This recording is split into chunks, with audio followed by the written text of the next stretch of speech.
This is Jesse, and you're listening to the Curious Cabinet Podcast.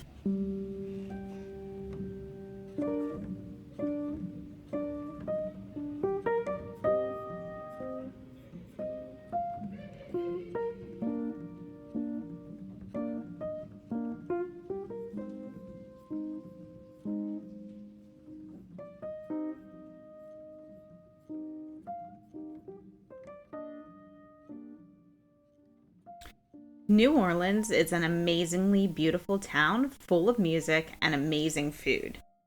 I love New Orleans. I've been there a couple of times for vacations and for Jazz Fest.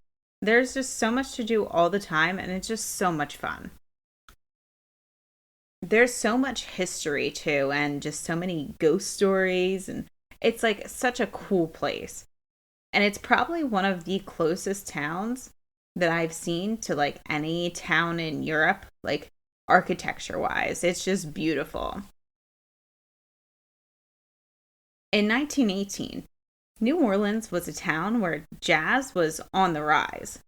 But the closure of Storyville in 1917, which was the town's red light district, started to disrupt the music scene. World War I was close to an end at this time, but it had taken many of lives, and the town was also hit by the Spanish flu, which was killing thousands within the community. In 1891, Police Chief David Hennessy of the New Orleans Police Department was murdered, and it was rumored to be a mafia hit. In turn, 11 Italians had been lynched.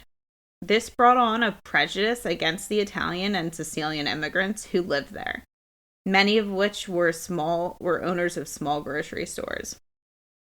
In the midst of all this, a serial killer lurked behind the shadows.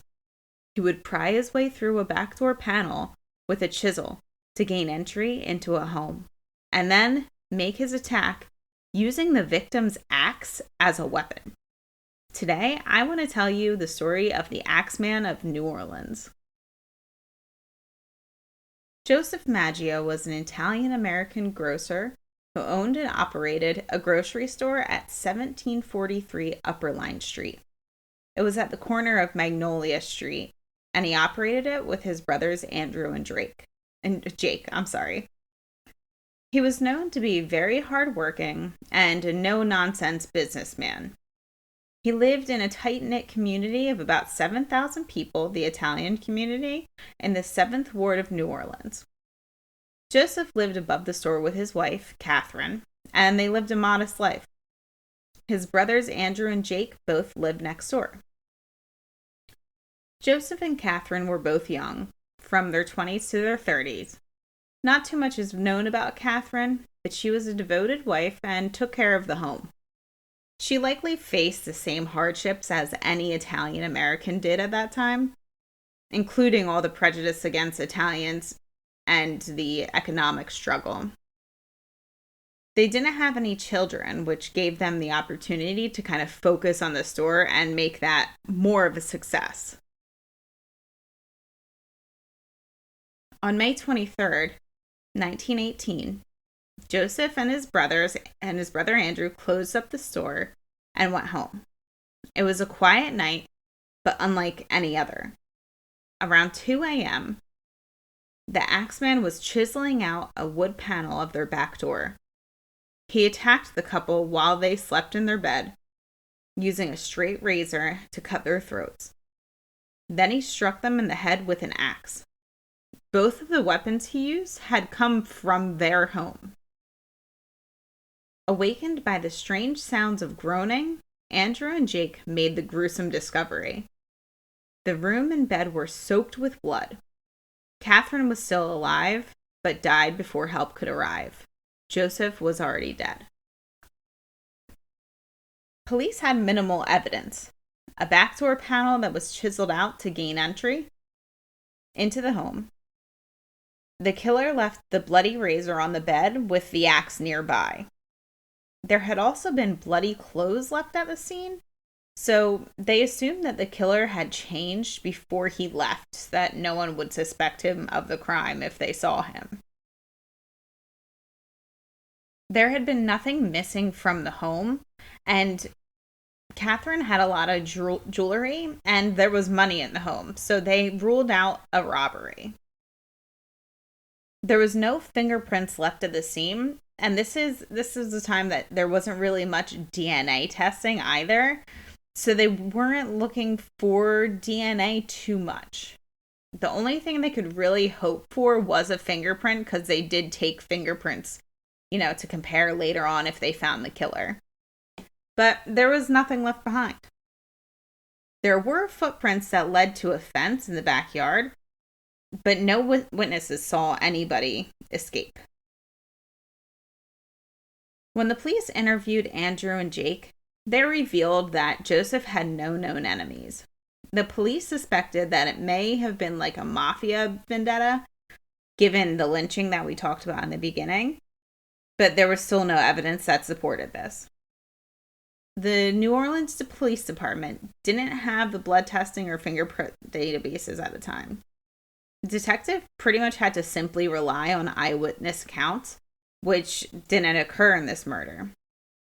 Superintendent Frank Mooney called the killer a degenerate, but no profile was developed at the time. The brutality of these murders sparked initial panic within the Italian community, since they had been so severely discriminated against for a long time. The double murder shocked everyone, especially because it was people who weren't really involved with anything bad and they were just trying to make a better life for themselves. The Times-Picayune newspaper described the killer as a fiend at work, and people started locking their doors at night and forming watch groups. I mean, this was a time that people didn't lock their doors at night, which is just bizarre to me because that makes me so nervous to even think about not locking my door at night. Louis Bessemer was a Polish immigrant in his late 50s who owned the grocery store at 1301, I don't know if I'm going to pronounce this right, Dorganoy Street. He was a good businessman, quiet and reserved, and was more of an outsider within the community.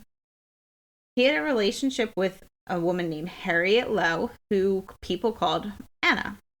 There were lots of rumors about the relationship because they weren't married.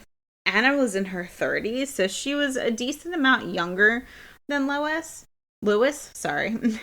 and she possibly had an estranged husband who lived outside of town. People described her as lively and outgoing. She worked alongside Louis at the grocery store. They lived in the home attached to the back of the store. On June 27th, 1918, the couple was attacked in their bed around 2 a.m. Both were struck in the head with an axe that was owned by Louis. Anna was struck multiple times, leaving her face partially paralyzed. She had undergone extensive surgery, and while she had initially survived for weeks, she ended up dying on August 5th from her injuries. Louis was struck in the head, causing severe wounds, but survived. The police were called by neighbors who had heard screaming. When they arrived to investigate, they once again noticed the chiseled-out door panel to gain entry into the home. The room was completely soaked in blood, and the axe was left behind, linking this case to the Maggio case. They found a bloody footprint, but it was too smudged to use as evidence. Louis didn't owe anyone any debts and had no enemies. No money or valuables were taken, and there were no other substantial evidence that they came across. The police initially suspected Louis of the attack. While Anna was in and out of consciousness and surgery, she had accused him of the crime. Police thought that they may have had some truth behind her confession because of the nature of the relationship and because he had survived the attack, but they dismissed them as delirium due to the lack of evidence and all the trauma she had been going through. Like, could you imagine? You'd have to be really unhappy in your relationship to set up a murder attack and also hurt yourself with an axe. Like, that's just so crazy to suspect that he did that. But The attack did bring to light the patterns that were starting to occur. The chiseled out door panel to get into the home, and the victim being another immigrant grocer.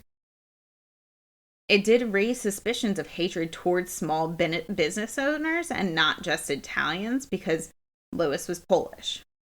The media also didn't really keep from inciting fear in the public.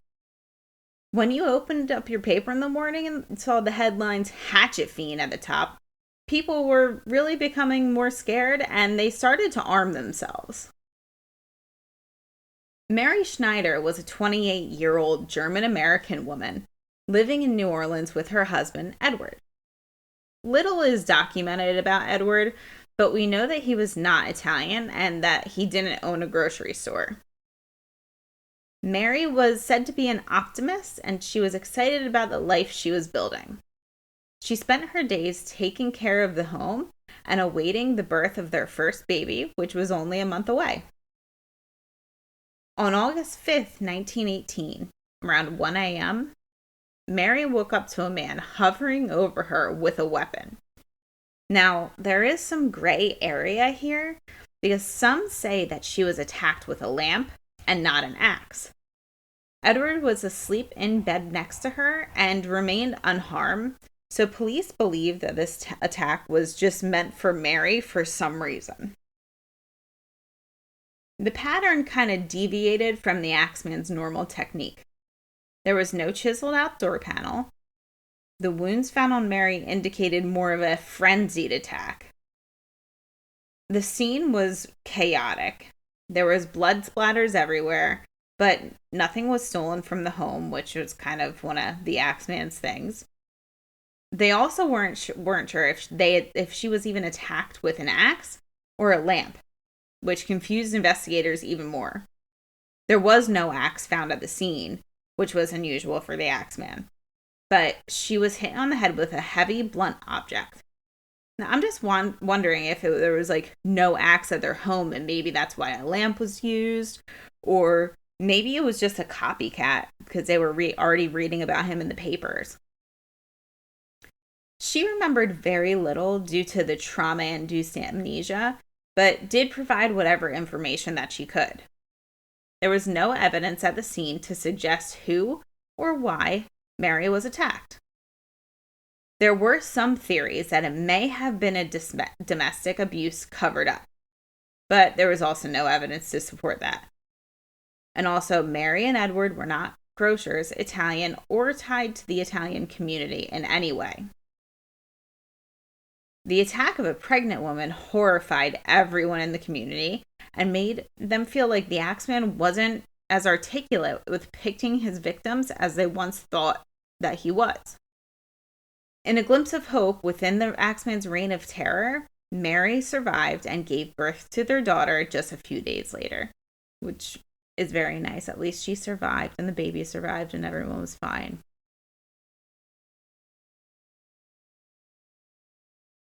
Joseph Romano was a widower who ran a grocery store at 2308 Ursulines Avenue. He lived above the store with his two nieces, Pauline and Mary Bruno. Pauline was 18 and Mary was 16, and they both helped out in their uncle's store. He was an Italian-American in his 60s, elderly and frail, but very kind, and he was a respected figure in the community. He was known to be very generous, despite only having a modest amount of money. On August 10th, 1918, Pauline and Mary woke to the strange sounds coming from her uncle's room around midnight. When they went to see what was happening, they witnessed a man fleeing out the back door. Police were called by his two nieces, who were completely hysterical, but able to explain what had happened. Joseph had been struck in the head with an axe, which had been taken from the home and left beside his bed. The back door panel had been chiseled out, the same as with the other victims of the Axeman. There was nothing stolen from the home, which also aligned with the Axeman's usual patterns.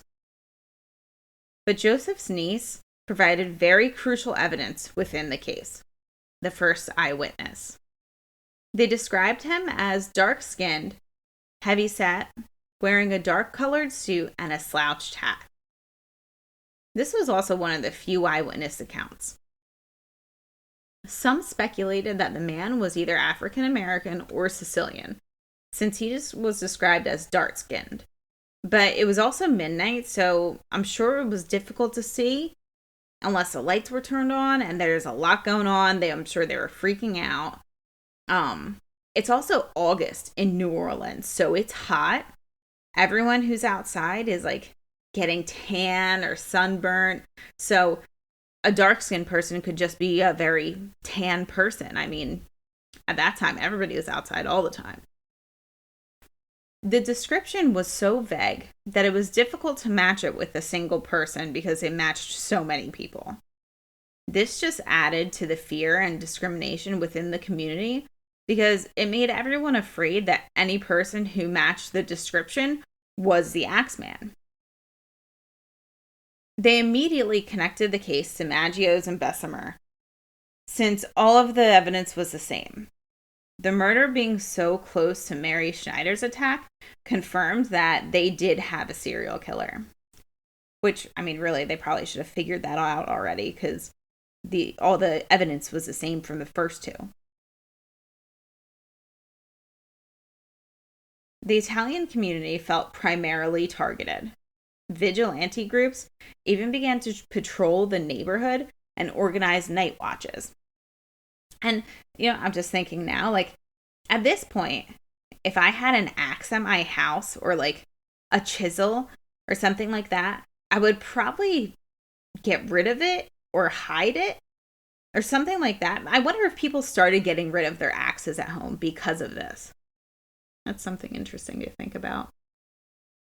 Charles and Rosie, I don't know if I'm going to say this name right, so I apologize if I don't, Cordemelia, were a young Italian-American couple in their 20s who ran a grocery store in Gretna, which was right across the Mississippi River from New Orleans. Charles was born to Sicilian immigrants and was known to be a hard worker, ambitious, completely devoted to his family. Rosie helped at the store sometimes, but usually managed the household and was a loving mother of their 2-year-old daughter, Mary. On March 10th, 1919, as they slept in their bed, they had no idea that the Axeman was chiseling away at their door panel. He entered the bedroom and struck both Charles and Rosie in the head, leaving them both hospitalized for months. Mary would often sleep in bed with her parents and was also struck in the head and sadly died instantly in her mother's arms from a single blow. The neighbors heard screams and called the police, but were too late to witness anyone leaving. Gretna police were not equipped enough to deal with this situation, so they called in New Orleans Police Department because the evidence matched all of the other crime scenes consistent with the Axeman's signature. The killer had chiseled his way out or in through the back door panel like usual. He used an axe that belonged to the victims and left the axe and the chisel at the scene. The room was horrific with blood splattered everywhere. The couple's survival was good for investigators, and they gave any information that they could. But their wounds made it difficult to get any information that might be useful because of the trauma. And, I mean, when you have head wounds, who knows? Maybe they didn't remember enough. Maybe they couldn't remember anything anymore. Rosie was in a complete state of grief and confusion. She accused her neighbors, Orlando Giordano and his son Frank, of the murders, claiming that they did it because of a business rivalry. The Giordanos were arrested, but Rosie later recanted her statement, admitting that she was grief-stricken and accused the first person that she had issues with or who had issues with them because she wasn't really sure who it was or why it would happen to them.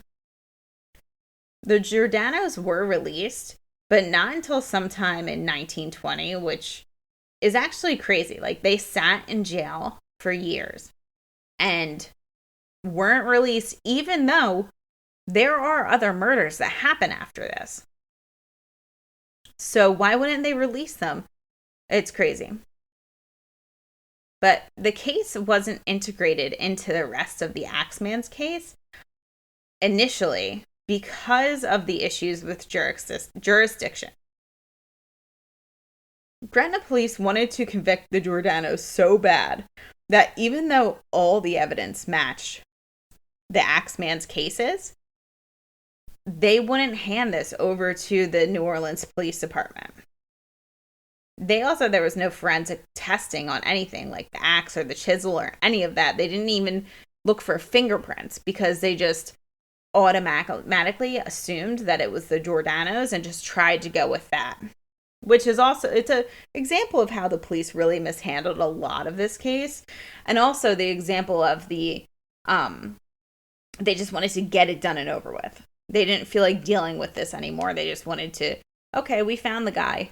We're done now. The death of Little Mary devastated the people of Gretna and New Orleans, and only added to the unsettling fear throughout the community because the Axeman was still somewhere out there looking for his next victim. But something strange happened on March 13th, 1919. A letter to the Times-Picayune to be published for everyone to see from the Axeman. And I am going to leave you there. I am making this a 2-part. I know it's like kind of short, but I kind of want to keep my podcast to like under a half hour. So next week I will read you the frightening letter and we will talk about the rest of the murders. And don't forget to subscribe to my channel. Find me on Instagram, Facebook, and TikTok because I do other like short crime videos on my other social media. So thanks for listening and have a good week and check out next week's episode. Thanks.